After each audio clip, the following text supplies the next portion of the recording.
pledge allegiance to the flag of the United States of America and to the republic for which it stands, one nation, under God, indivisible, with liberty and justice for all.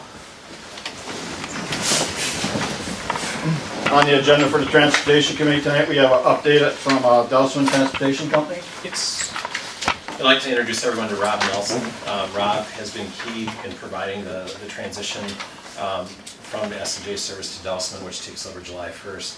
Then his co-partner is right behind me, and she also has been real active in the process and went through the bid process with us and so on and so forth. I invited Rob tonight to talk with the committee, update the committee and any other board members that are here about the potential for overlapping routes. In other words, sharing routes with the middle school and the high school. So that's basically the key part of the conversation tonight. And basically the big question we have to answer is, do we want to move ahead with it or just continue the busing services as we had initially planned? Does that make sense to you? Yes. So the question is, are we in agreement to overlap with the high school, share routes, or do we just want to go at it on our own? So that's the big question. Questions about that? Not until after the presentation. All right, good. We also have Lori Moser. Lori is the manager here in Waterford. Hello, Lori. Hi. Mike Rizzo is helping with a lot of the computerized routing stuff that I'll kind of talk through. And then Rob Schulte oversees about half of our operations south of here. So, we have about 10 copies. I don't know how many. I wasn't sure how many to bring. One of the things we knew was a potential when we looked at the work here was that there could be a potential to find some cost savings by sharing our high school buses, which traditionally we run about 30, I think we figured about 35% of kids that actually are eligible to ride the bus on a typical day. And that's fairly typical of a lot of the high schools we service. We have a few that are a little bit higher, but in general that's pretty accurate.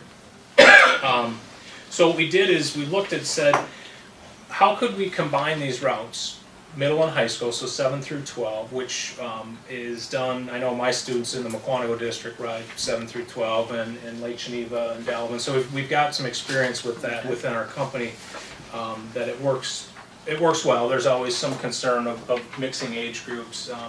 Our toughest routes are middle school only routes, because you get 40, 50, 60, 7th and 8th graders, and sometimes 6th, 7th, and 8th graders can be a more difficult route to drive. So what we're looking for is what was the maximum or the minimum number of units we could use to maximize how many times the buses are used. And what we came up with was currently we're running 7 high school buses and the middle school is running 9. So what we came up with was if we got down to 14 combined buses, we've put together routes. We've taken the data that we got from Chris and with the data we have from the high school, and we're using this year's students, but we've moved them up a year. So we brought the 6th grade up. So we're fairly accurate with the kids that are potentially going to ride. And what we came up with is we can combine into 14 routes. We would have 10 shared with the existing 10 buses you have at your 3 elementary schools here. 2 would continue to be shared out at Washington Caldwell School, and 2 buses would continue to be set up basically as they are now. They're our furthest east high school routes. They're longer routes, but generally there's not many kids that live in the Waterford graded district out in those areas. If it is, we're picking up just on the way into town. On the way into town. So we also had to look at timing of how we could put stuff together. So what we did come up with was we would have all 14 buses report to the high school first, drop off between 7 and 7:10, and then immediately come over to Fox River Middle School and drop students there, and that would be our shuttle point for the St. Thomas students to get on a shuttle bus as they do now and take them over. In the afternoon, we would pick all those St. Thomas students up, come to Fox River, have the last 2 buses be those shuttle buses. They'd get on the proper, one of the 14 buses. Then we'd come up to the high school, load those students, and leave approximately the same time we normally do each day, which is about 5 minutes to 3. Combining the routes, so we're not covering the district twice. We're covering each subdivision once with the 7 through 12 bus. It allows us to do it with 3 fewer buses, because right now we have 7 high school buses that we can use 2, Lori, or 3 For second runs in the afternoon. that, The current high school bus routes. oh, that we're doing right now? There's there 4. There's 3. Where's the North Cape? Washington, 2 at Washington. 2 at Washington. Right, so what happens with the longer high school routes is we can't drop those kids off and get back to an elementary school in time. So in the afternoon, we have 4 of those that we can't use a second time to keep the cost down. By combining the routes here, we could generally have a short enough route to get back and service all of your elementaries with 3 more buses doing a second run in the afternoon. So again, being more efficient with the vehicles we have. So we would need 3 less vehicles if we combined the routes than if we needed to do them separate as you were, say, this school year. So what that equates to is about $54,000 of savings that would be split between the grade school and the high school in whatever manner you guys determine is the amount. There'd be some additional savings we feel from less miles traveled because we're not sending buses out to the same area twice. So there could be a few $1,000s on top of that in fuel savings annually as well.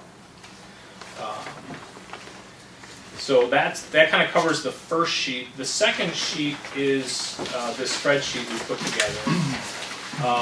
And what we tried to do was to how would we set the routes up, how many kids would be assigned to each route, and what we actually did was once we got the concept down and in the computer, we took our buses that have GPS on them and went out and ran the routes and used actual live GPS data time to see did our theory work. There was some tweaking we had to do. And we still feel we have one route, which we'll call Route 1 on this sheet, that probably won't make it back in time. But we have a bus that's out at Raymond School that could, instead of its second run, make it into town here. The bus is based in town here, so it makes sense. So we have a few ideas of how we can tweak things, because we know if we go ahead with this, there's going to be some growing pains those first couple weeks of figuring out who actually rides, who doesn't ride. If they live in an area where it could take, an extra 5 minutes or so if they do ride, we've got that accounted for, but we could get more efficient once we see who's actually riding. Because there are some areas, you have some island areas out in the North Cape area that can adversely affect time, but we're trying to project our worst case scenario. And one of the things we talked with Chris was, if there was a way to give us a little more time in the afternoon, and we talked about maybe having the elementary day end maybe 5 minutes later than it currently does, to help assure that we're getting in. We think most of the buses will get in that 3:30 time range to 3:33, so it would be a little bit later on a couple of those routes than your current bell time. So that is a consideration we'd like to ask for as a potential. That would be a give to help with the savings that could be generated from combining the routes. As you go through, there's the 14 routes as the first column. The second one is the number assigned. Within that total number, the next 4 columns, excuse me, I'll go with the first column is the green column is how many high school kids are assigned to that route.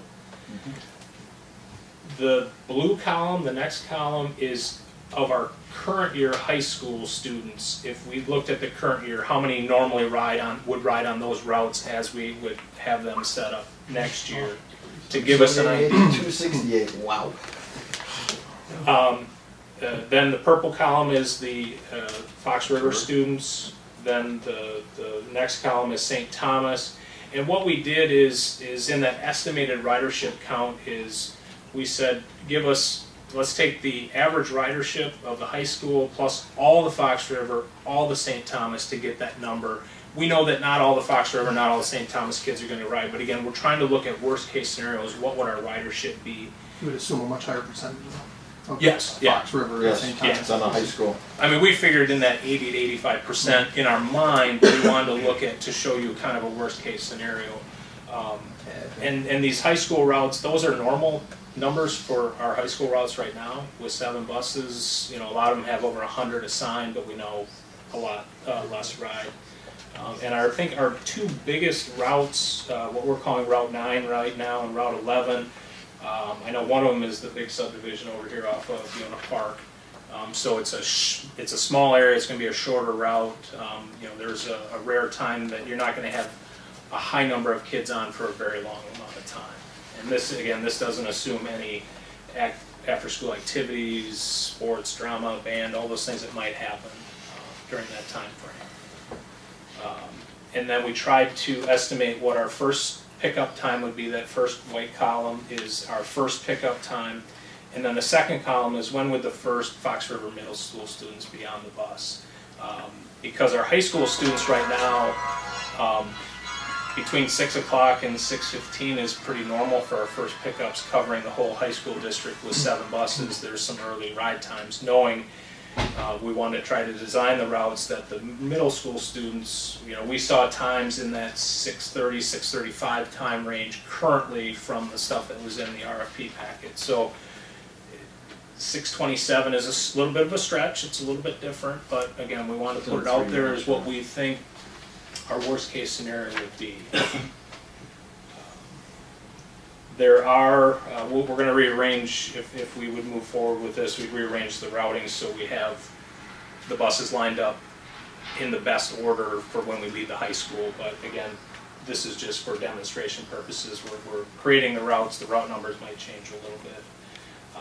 We do have a couple routes where we would propose in the afternoon. There might be a street in a subdivision that we don't go in the afternoon. We'd go in the morning and pick the students up, but again, to be the most efficient and to be on as time as we can. There might be a few locations that we've indicated where we might say, you know, in the morning we'll go and pick you up, in the afternoon you get dropped off at this intersection and walk in. And I think in most cases it's 4/10 to 5/10 is the maximum they would have to walk in that afternoon only. And we did talk that if we did that, if it was inclement weather, we'd make the exception and go in.